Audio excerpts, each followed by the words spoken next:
In this video, we're going to talk about how to get a substring of a string. Now, in Python, grabbing substrings is called slicing, and I really suggest learning the vocabulary because it's so much easier to look up help using the right words. And so here we've got a phrase, watch, spot, run. Every kid who learned reading in the U.S. will recognize this. It was in all the little books growing up. Now, if you want everything after the first space, first of all, let's run index with space to find that first space.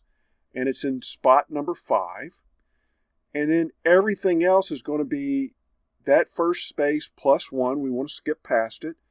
And then colon, and then nothing after that. And it'll go all the way to the end in square brackets. And so if we print everything else out, sure enough, it's spot run. Now, everything before would be the square bracket colon up to first space, and it won't include it. And so if you print everything before, and I put quotes around to see if it put the space in there, it has just watch. Now, I have a whole video on splicing. There's a few tricks. You can reverse it. You can take multiple steps. Go check that out, but hopefully you learned something here. Remember, splicing, substring equals splicing in Python. Subscribe to this channel if you hadn't already. Smash that like button so I can build an audience and help more people, and I'll see you in the next one.